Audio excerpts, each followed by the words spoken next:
मेरा एक dream project है, मेरी रामगढ़ विधानसभा में एक ऐसा स्कूल बने। सीएम ने वो आइडिया पिक किया, उनको अच्छा लगा और उन्होंने मुझे कहा कि इसे गुड फर्स्ट फेज में 15 स्कूल ऐसे बना जाएंगे। मेरी रिक्वेस्ट है कि वो 15 में से पहला स्कूल जो है वो रामगढ़ को मिलना चाहिए। न्यूज़ रूम 24 आवाज़ देख रहे हैं आप और मैं हूँ राजकुमार। सांबा के एमएलए जो है इस समय हमारे साथ में बातचीत करने के लिए हैं। सर, बीते दिनों में बहुत से लोग जो है वो मिसिंग हुए कठुआ से। सांबा ज़िला जो है बॉर्डर साथ में ही पड़ता है। ये जो मिसिंग हो रहे हैं, क्या वजूहात है? देखिए, पहले जो कुछ लोग मिस हुए थे, 3 लोग अनफॉर्चुनेटली उनकी डेथ हुई और उसको दोनों एंगल से देखा जा रहा है कि कहीं कोई साजिश ना हो वो भी, और मिलिटेंट एंगल ना हो उससे भी, उस एंगल से भी देखा जा रहा है। उसकी इंक्वायरी चल रही है और जहाँ तक मुझे जानकारी है सर्च ऑपरेशन चल रहे हैं। उस इलाके में जो लोग रहते हैं उन लोगों से पूछताछ की जा रही है। पुलिस अपना काम कर रही है। काफ़ी हद तक वहाँ पे जो डेंस फॉरेस्ट है उसके आसपास आर्मी के भी वहाँ पे स्टेशंस हैं, आर्मी भी अपना काम कर रही है। जो अभी तक फ़िलहाल जो इन्फॉर्मेशन अवेलेबल है वो जो 2 बच्चे अभी जिनकी आप बात कर रहे हैं कठुआ से लापता हुए, उनके परिवारों को मिलने डीआईजी साहब शायद कल गए थे शाम को। उसका अभी रिपोर्ट नहीं आई है, क्या उनसे बात हुई है। पुलिस भी उसमें भी दोनों एंगल को नोट कर रही है कि कहीं कोई साजिश नहीं है जिसके तहत गायब हो, या कोई मिलिटेंसी का कोई हादसा ना हुआ। लेकिन वो कठुआ के राजबाग से कहीं वो लाश देखे गए थे और उस एरिया में जहाँ तक मुझे जानकारी है ऐसी मिलिटेंट एक्टिविटी कोई होती नहीं है। अगर कहीं क्रॉसिंग में या कहीं निकलते हुए, जैसे कुछ समय पहले कूटा हीरानगर के पास एक इंसिडेंट हुआ था, एक बंदे के गला काट के उसकी हत्या की गई थी। शुरुआत में तो वो कोई रंजिश लगी, लेकिन बाद में पता चला कि वो जो मिलिटेंट्स वहाँ से खास करते थे उनके रास्ते में वो दिखे होंगे तो उन्होंने उसका मर्डर किया। सभी एंगल्स पे पुलिस देख रही है। जहाँ तक मुझे जानकारी है डीआईजी साहब कल मिलेंगे। क्या लगता है ये पार कर गया उन्हें?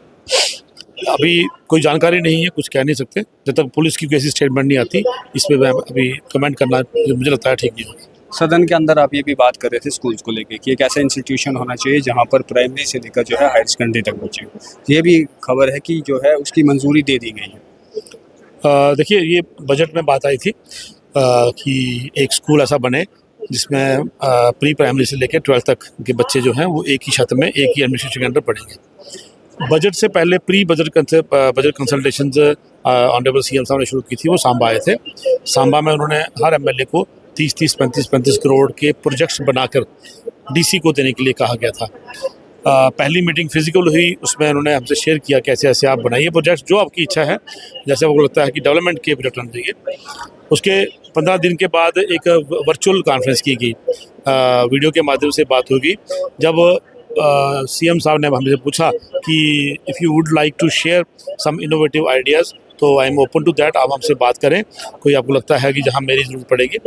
आई टोल्ड हिम कि, और मैंने आई रिक्वेस्टेड हिम इनफैक्ट कि मेरा एक ड्रीम प्रोजेक्ट है, मेरी रामगढ़ विधानसभा में एक ऐसा स्कूल बने जहाँ प्री प्राइमरी से लेके 12th तक के बच्चे एक ही स्कूल में पढ़े। क्योंकि एज एमएलए, जब मैं सांबा एमएलए था, रामगढ़ एमएलए हूँ, प्राइवेट स्कूल्स के फंक्शंस में जाना होता था, जाते थे, वहाँ बैठते थे। एक ही स्कूल, वही प्री नर्सरी, वही 12th, एक ही प्रिंसिपल, सारे टीचर पढ़ाते हैं, एक ही campus, why not in government setup.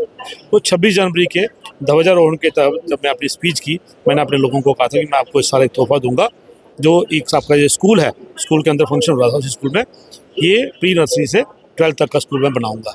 Fortunately CM ने वो आइडिया पिक किया, उनको अच्छा लगा और उन्होंने मुझे कहा कि it's a good innovative idea. तो आई रिक्वेस्टेड हिम कि अभी तक गवर्नमेंट में ऐसा कोई स्कूल है नहीं, तो I would request you to request मोहतरमा Sakina ji to grant me permission for that, क्योंकि मैंने ऑलरेडी 3 करोड़ रुपया उसके लिए रख दिया हुआ है।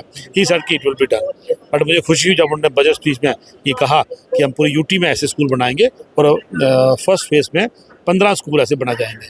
आज की अपनी स्पीच में मैंने मैडम से कहा कि ये मेरा एक इनोवेटिव आइडिया था, मेरी रिक्वेस्ट है कि वो 15 में से पहला स्कूल जो है वो रामगढ़ को मिलना चाहिए। जुमा और होली एक ही दिन में आ रहे हैं 14 को। बाहर कुछ स्टेटों में जो है वो हल्ला हुल्ला भी जो है वो चल रहा है। जम्मू कश्मीर में कैसे देखते हैं आप, जैसे सांबा के अंदर लोग जो है जुमा और होली मिलजुल कर मनाएंगे या यहाँ पर भी जो है टेंस माहौल? बिल्कुल नहीं। देखिए, आज सेकंड टाइम मैं एमएलए हूँ, नौकरी की है 17 साल हेल्थ डिपार्टमेंट में। मेरे ऑफिसर्स, मेरे कुलीग्स, मेरे पैरामेडिक्स हिंदू भी थे, मुसलमान भी थे, सिख भी थे, आज भी हैं, मेरे दोस्त हैं। ऐसा यहाँ कुछ नहीं होता। मुझे लगता है कि जितनी ईद की पार्टियाँ, ईद के चाहे सुबह का जो सहरी, और सहरी तो नहीं खाते हैं, इफ्तार में जाते थे हम लोग। मैंने मोहतरमा महबूबा जी के साथ हमने शाम का खाना खाया है, मुफ्ती साहब के साथ खाया है, उमर साहब के साथ खाया है। सांबा में कई जगह हमने ईद का खाना खाया है। होली में ये हमारे घरों में आते हैं, दिवाली पे आते हैं। मुझे नहीं लगता जम्मू कश्मीर में इस तरह का कोई माहौल होगा। यहाँ ईद और होली या जो दोनों जो त्यौहार हैं ये बराबर मनाए जाते हैं, और दोनों तबके जो हैं एक दूसरे को रेसिप्रोकेट करते हैं। आप मेरे घर आइए, मैं आपके घर आऊँगा।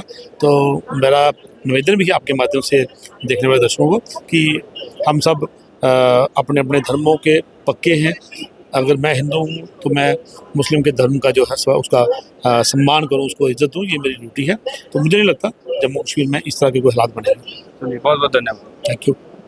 तो ये थे सांबा के रामगढ़ के MLA मनियाल जी। इनसे हमारी बातचीत हुई। जुमे पर भी बोले, होली पर भी बोले, ड्रीम प्रोजेक्ट पर भी बोले, और साथ ही में जो मिसिंग कल के दिन में युवा हुए हैं उन पर भी बोले। अब आशंका ये जता रही है कि हो सकता है कि वो जो है वो सीमा लांघ गए होंगे, या ये भी हो सकता है कि वो आतंकवादियों की गिरफ्त में जो है वो होंगे। लेकिन इस पर जो है हम कुछ भी साफ नहीं कर सकते, क्योंकि MLA साहब खुद कह रहे हैं कि इस पर कमेंट करना जो है वो ठीक नहीं रहेगा। आपको क्या लगता है? आप भी ज़रूर जो है अपनी राय कमेंट बॉक्स में जो है वो भेजिएगा। फिलहाल के लिए इतना ही। वीडियो जर्नलिस्ट गगन के साथ मैं राजकुमार, धन्यवाद।